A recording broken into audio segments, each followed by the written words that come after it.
Hello friend, मैं नीतीश कुमार आप सभी का स्वागत करते हैं स्टडी लिंक में।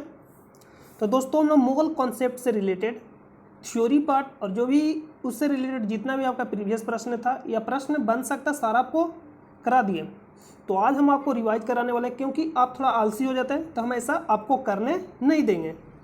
तो आइए आज हम लोग रिविजन करने वाले जो भी मुगल कॉन्सेप्ट से अभी तक पढ़े हैं उसका हम लोग आज रिवीजन कर लेंगे शॉर्ट में, जिससे क्या होगा कि एक बार आप शॉर्ट रिवीजन कर लीजिएगा तो आपको याद हो जाएगा, क्योंकि मेरा उद्देश्य आपको याद कराना। और आप चैनल को ध्यान नहीं दे रहे, अपने दोस्त को बताइए, जो भी आपके रिलेशन में फ्रेंड है जो भी है आप उनको बताइए और चैनल को थोड़ा प्रमोट करिए, क्योंकि चैनल जो है थोड़ा स्लो चल रहा है। हम आपके लिए मेहनत कर रहे हैं, क्योंकि आप बिलीव रखिए मेरे ऊपर, हम आपके साथ कभी भी गद्दारी नहीं कर सकते। बिल्कुल ईमानदारी से हम आपके साथ पेश आते हैं। हम बिल्कुल ईमानदारी से आपको कॉल लाते हैं, सारा आपको मतलब खोज कर लाते हैं। इस पर मेहनत किया जाता है और आपको बताया जाता है कि आपको जितना कम से कम मतलब शब्दों में आपको याद करा दिया जाए। ठीक है, तो चलिए हम सीधा शुरू करते हैं। और आप प्रैक्टिस करने के लिए टेलीग्राम चैनल से जुड़ जाइएगा, जिसका लिंक आपको वीडियो के डिस्क्रिप्शन में मिल जाएगा। आइए हम रिवीजन को शुरू करते हैं जो भी अभी तक पढ़े मोल कॉन्सेप्ट से। तो सबसे पहले हम आपको बताएं कि आणविक द्रव्यमान निकालने आना चाहिए। तो आणविक द्रव्यमान निकालने के लिए सीख जाते हैं, क्योंकि डायरेक्ट प्रश्न पूछ लेता है। तो आणविक द्रव्यमान जैसे में अगर आपसे पूछेगा जल, तो जल का हम लोग किस तरह से आणविक द्रव्यमान निकालेंगे, तो आपको कुछ नहीं करना। जल तो जल है, हाइड्रोजन 1 हो जाता है और इसमें जितना भी गुना है उसको आपको गुना कर देना, प्लस ऑक्सीजन होता है 16 और इसमें गुना नहीं है तो नहीं करेंगे। अब इसको क्या करना है, जोड़िएगा। तो जोड़िएगा अगर 2 + 16 = 18। तो अब कहिएगा सर, अगर आपसे पूछेगा जल का आणविक द्रव्यमान होता है, जैसे में हम आपसे अगर प्रश्न पूछ लेगा कि जल का आणविक द्रव्यमान होता है, ऑप्शन ए दिया 18U, ऑप्शन बी देगा 18 ग्राम, ऑप्शन सी देगा 18 और ऑप्शन डी देगा 1.5। इतना तो आपको मालूम है कि आप इसको रॉन्ग कर दीजिएगा, क्योंकि ये तो होगा नहीं 1 पॉइंट आपको, क्योंकि सामने हम निकाल कर ला दिए हैं। तो आपके लिए प्रश्न आसान हो गया। लेकिन अब आपके लिए इसमें से जो 3 ऑप्शन है उसमें से आपको बताना है कि कौन सा होगा। तो यहाँ आपको हम बताए थे कि जो पहला आपका आंसर होगा ऑप्शन नंबर यू वाला, यानी option number A first answer होगा। अगर ए नहीं रहता तो ऑप्शन नंबर जो बी होगा ग्राम वाला वो सेकेंड होगा। जब दोनों में से कोई नहीं होगा तो होगा ऑप्शन नंबर सी, यानी तीसरा आंसर होगा। जैसे में प्रश्न है इसी में हम आपको ऑप्शन देते हैं। जैसे में अगला ऑप्शन देगा इस तरह से कि ऑप्शन ए दे दिया 18 ग्राम, थोड़ा चमकता है तो इसको 18 ग्राम, और ऑप्शन बी दे दिया 18। चलिए हम दो ही ऑप्शन में से मान लीजिए चुनना, और ऑप्शन सी दे दिया मान लीजिए कि 1.8 और डी दे दिया नोट। तो इसका जो आंसर होगा ऑप्शन नंबर ए। लेकिन एक इसी को हम ऑप्शन आपको देकर बता रहे हैं। अगर ऑप्शन अगला दे रहा है 18, बी में दिया 1.8, सी में दिया 180 और डी में दिया नोट, तो आपको इनमें से कोई नहीं मारना है। जो 18 यहाँ आंसर हुआ था, समझिए किस तरह से आपका ऑप्शन चुनना। अगर तीनों ऑप्शन में तो पहला आंसर होगा 18U, अगर यू नहीं है तो 18 ग्राम वाला होगा, अगर वो भी नहीं है तो 18 हो जाएगा। मतलब जो आप लाइएगा उसको आपको देखना है कि किस में दिया, यू में भी दिया गया, ग्राम में भी दिया गया, तो आपको ध्यान से आंसर मारना और इनमें से कोई नहीं मारना। जब तीनों में से कोई भी नहीं रहेगा, मतलब जो निकाल कर लाएंगे, तीनों करने का मतलब 18 ही नहीं आएगा। जैसे में CO2 की निकालेंगे तो दूसरा आणविक द्रव्यमान आएगा। तो जो निकाल कर लाएंगे वो अगर ऑप्शन में नहीं है तो हम लोग इनमें से कोई नहीं मार सकते। ठीक है, लेकिन तीनों में से कोई ऑप्शन एक भी है तो आंसर हो जाएगा। और पहला आंसर क्या होगा 18U वाला। अगर ए नहीं रहेगा तो क्या होगा 18 ग्राम वाला होगा। अगर ए भी नहीं रहेगा तो सिर्फ 18 हो जाएगा। ठीक है, अगला देखिए प्रश्न, ये तो आपको समझ में आ गया। अगला प्रश्न देखें, अगर आपसे पूछेगा कि H2O, चलिए हम थोड़ा एक और प्रश्न पूछ लेते हैं कभी कभी, इसी में हम आपको बता देते हैं। तो यहां आप लिखिए मोल, ऐसा मैं इसको बता दिए एक टॉपिक ही, मोल, अणु और परमाणु।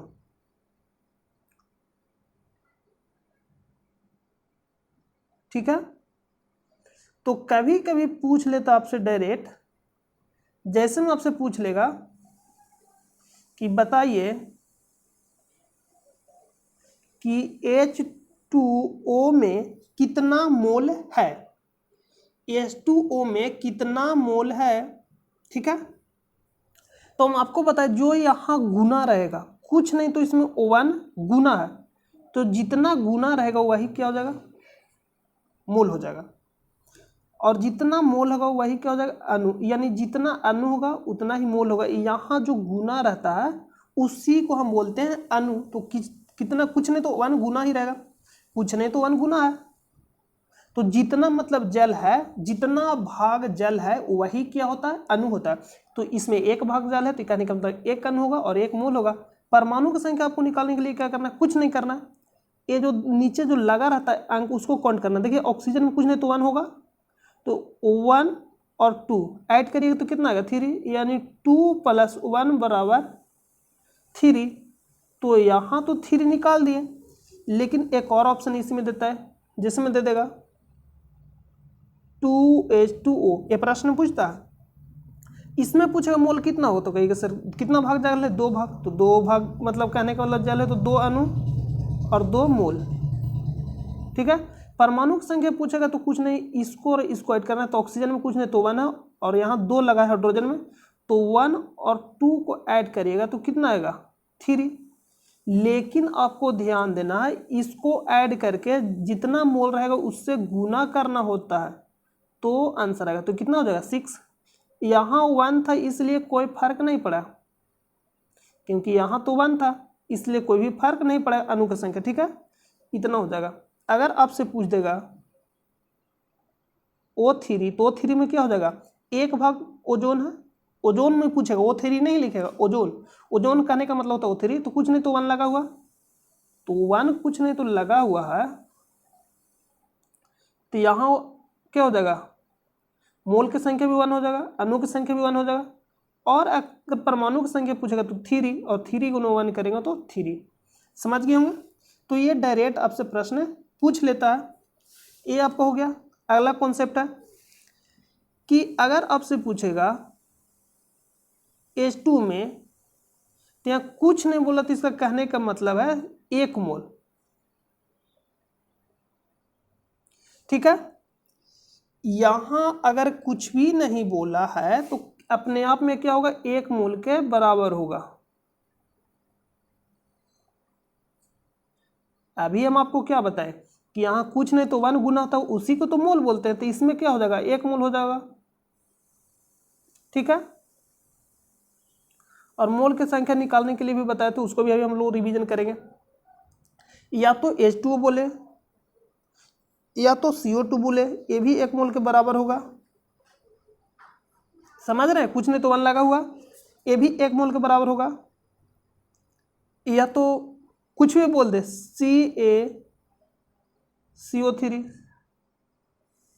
CaCO3, ये भी 1 मोल के बराबर होगा। लेकिन अगर यहां मान लीजिए 2H2O लगा देगा, 2H2O, तो इसमें कितना मोल होगा, 2 मोल।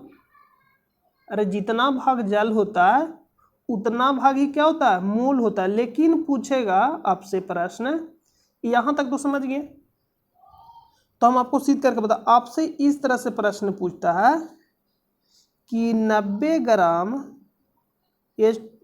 ग्राम जल में कितना मोल होगा, 90 ग्राम जल में कितना मोल होगा। ठीक है, तो 90 ग्राम जल में कितना मोल होगा, तो हम आपको बताए थे मोल की संख्या बराबर, इसको तो कॉन्सेप्ट बता ही दिया, तो मोल की संख्या बराबर दिया गया द्रव्यमान बटा आणविक द्रव्यमान, आणविक द्रव्यमान इतना हो जाएगा। तो दिया गया जो द्रव्यमान है कितना, 90 ग्राम, और जल के जब आणविक द्रव्यमान आप निकालिएगा तो 18 आएगा, अभी आपको हम निकाल कर बताएं। तो इसको डिवाइड करिएगा तो कितना हो जाएगा, यानी 5 मोल। तो आप यहाँ से क्या समझे, नहीं समझे तो आइए हम आपको समझा देते हैं। हम अभी आपको बताया कि आपको तो उस तरह से निकालने आना चाहिए, ठीक है, ये आपको निकालने आना चाहिए। चलिए आपको ज़्यादा बताएंगे तो आप कंफ्यूज कर जाएगा, आपको सिर्फ इतना ही ध्यान देना है कि दिया गया द्रव्यमान बटा आणविक द्रव्यमान मोल की संख्या निकल जाएगा। जो प्रश्न में दिया रहेगा उसको ऊपर रखना, और जिसके बारे में पूछ रहा है अगर आपसे पूछेगा कि 88 ग्राम, प्रश्न इसको भी बना है लीजिए। प्रश्न पूछेगा 88 ग्राम कार्बन डाइऑक्साइड में यानी CO2 में, आपको फार्मूला नहीं लिख सकता, आपको लिखा कार्बन डाइऑक्साइड, तो सूत्र याद होना चाहिए, और आपको हम जो भी रासायनिक सूत्र इंपॉर्टेंट वो आपको प्रोवाइड कर दिया गया। तो 88 ग्राम CO2 में कितना, 88 ग्राम CO2 में कितना मोल है, 88 ग्राम CO2 में 88 ग्राम CO2 में मोल की संख्या, मोल की संख्या, ठीक है। तो हम आपको बताएं मोल की संख्या बराबर, मोल की संख्या बराबर दिया गया द्रव्यमान कितना 88 ग्राम, और बटा आणविक द्रव्यमान, तो आणविक द्रव्यमान किसका निकालना पड़ेगा, CO2 का। तो CO2 के जब आप आणविक द्रव्यमान निकालिएगा, CO2 के हम मान लीजिए आणविक द्रव्यमान निकाल रहे हैं, CO2, तो कार्बन कितना होता है 12, और ऑक्सीजन कितना होता है 16, और 2 से गुना है तो 2 से गुना करिए, यानी 12 32 बराबर 44, यानी आणविक द्रव्यमान कितना है 44, तो 44 से इसको डिवाइड करना बराबर 2 मोल। कितना सिंपल है, आपको सिर्फ समझना है कॉन्सेप्ट को, ठीक है, यहां तक तो समझ गए। लेकिन सर आप अभी बताएं कि कुछ भी, जैसे मैं अभी हम आपको बता देते हैं कि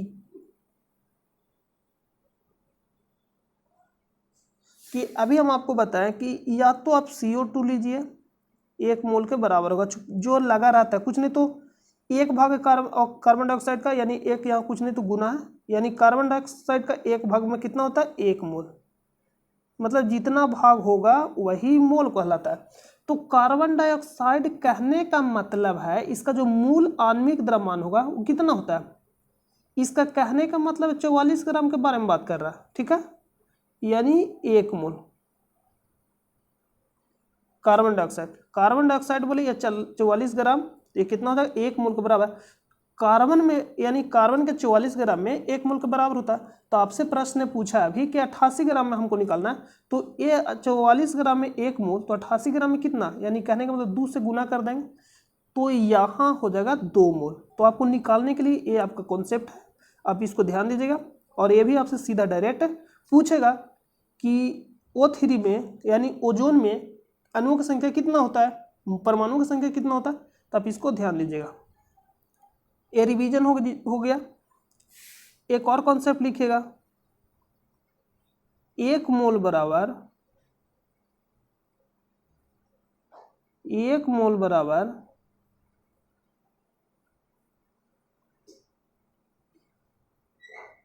1 मोल बराबर 1 मोल बराबर कितना होता है 6.022 गुने 10⁻23 परमाणु अणु आयन, ये सब संख्या होता है, परमाणु की संख्या, अणु की संख्या, आयन। आयन, समझ गए। या क्या होगा, अगर बोलेगा आयतन कितना होता है 1 मोल में, आयतन कितना होता है तो 22.4 लीटर, समझ गए। तो यहां से आपको ये समझ में आया कि अगर हमको मोल की संख्या पता चल जाएगा तो हम यहां से निकाल सकते हैं कि कितना परमाणु की संख्या उसमें। जैसे में प्रश्न पूछेगा, जैसे में हम अभी आपको बताया कि 90 ग्राम में 1 मिनट 90 ग्राम H2O में 90 ग्राम H2O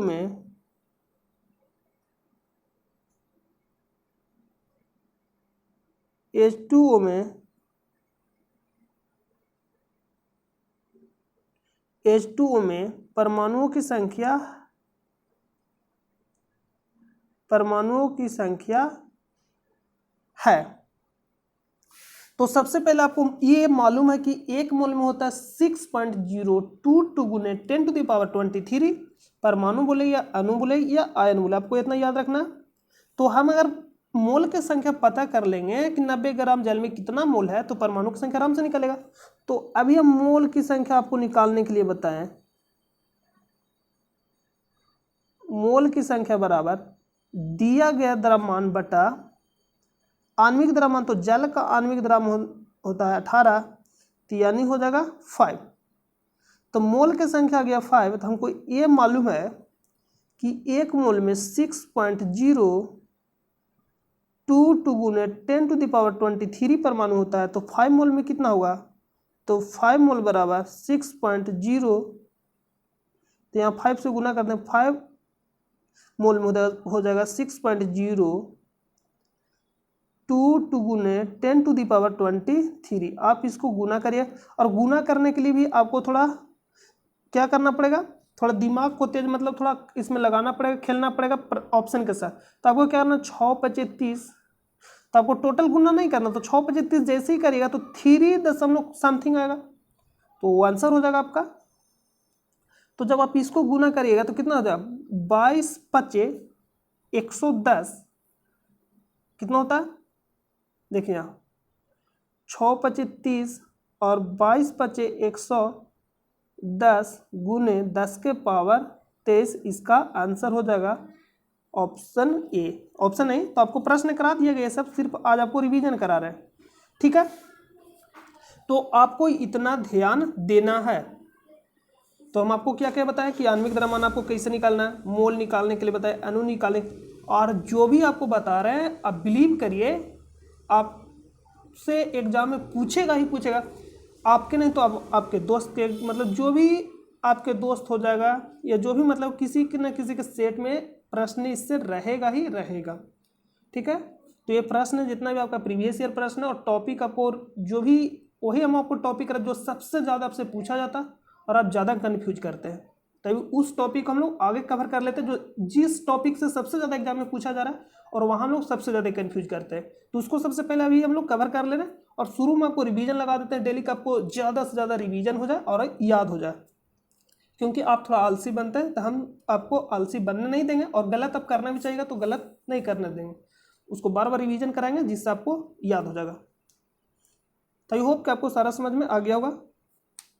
तो आपको क्या करना है कि इसको मतलब प्रैक्टिस करने के लिए आपको टेलीग्राम से ज्वाइन हो जाना, उसका लिंक आपको वीडियो के डिस्क्रिप्शन में मिल जाएगा, वहाँ सब जाकर ज्वाइन हो जाइएगा, आपको प्रैक्टिस करने के लिए दिया जाता है। और आप चैनल को जरूर प्रमोट करिए, क्योंकि चैनल थोड़ा स्लो चल रहा है, तो आपको फ्री में बेस्ट कंटेंट के साथ दिया जाता है, क्योंकि हम आपके साथ मेहनत करते हैं, क्योंकि मेरा उद्देश्य आपको सिखाना। तो आप अगर आप हम ये नहीं देखते हैं कितना व्यू आ रहा है क्या आ रहा है, जो भी व्यू आता है उसको मतलब हम सही से कंटेंट दें और सही से जाकर सीखें, तो आगे और सीखें और आगे बढ़े, ठीक है। तो सीखिए और आगे बढ़िए। तो हम उम्मीद करते हैं कि आपको आज का वीडियो पसंद आया होगा। तो चलिए हम लोग मिलते हैं नेक्स्ट वीडियो में, जब तक के लिए अपना ख्याल रखिए। जय हिंद, जय भारत।